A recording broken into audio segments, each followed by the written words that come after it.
It is also known as Guru Purnima.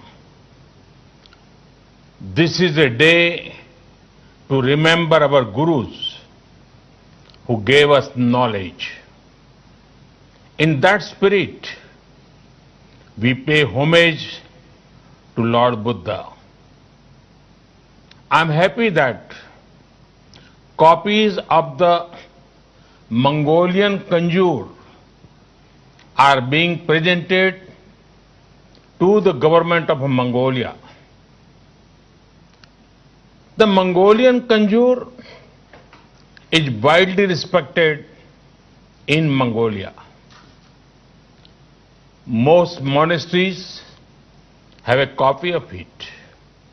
Friends, the Eightfold Path of Lord Buddha shows the way towards the well-being of many societies and nations. It highlights the importance of compassion and kindness. The teachings of Lord Buddha celebrate simplicity both in thought and action.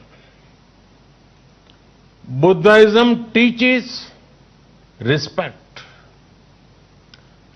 for people, respect for the poor, respect for women, respect for peace and non-violence. Therefore, the teachings of Buddhism are the means to a sustainable planet. Friends, in his very first sermon in Sarnath and his teachings after that, Lord Buddha spoke on two things: hope and purpose. He saw a strong link between them. From hope comes a spirit of purpose. For Lord Buddha, it was the removal of human suffering.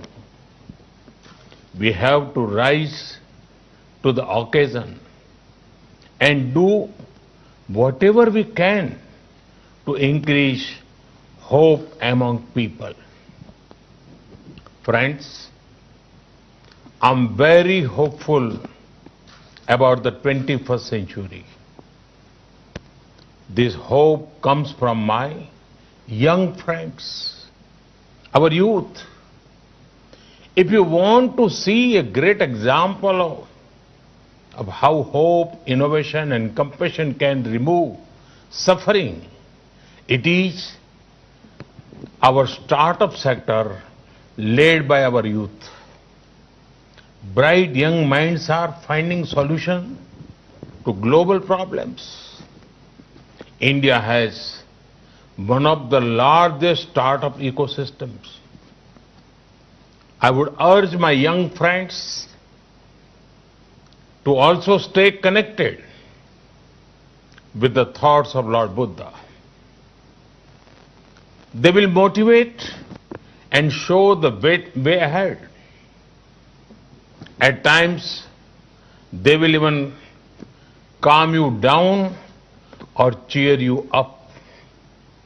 In fact, Lord Buddha's teaching of Appa Deepo Bhavaha, Appa Deepo Bhavaha, be your own guiding light, is a wonderful management lesson. Friends, today the world fights extraordinary challenges. To these challenges, lasting solutions can come from the ideals of Lord Buddha. They were relevant in the past. They are relevant in the present. And they will remain relevant in the future.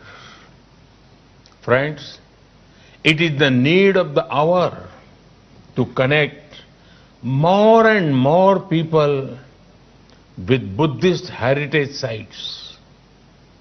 We in India have many such sites.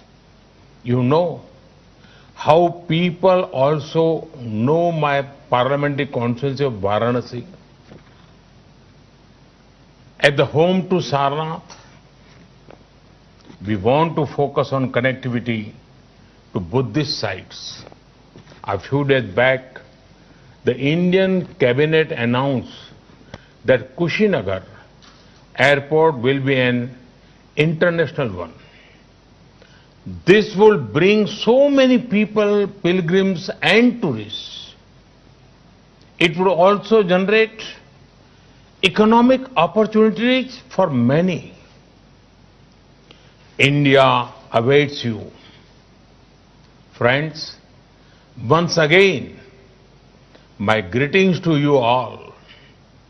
May the thoughts of Lord Buddha further brightness, togetherness and brotherhood. May his blessings inspire us to do good. Thank you. Thank you very much.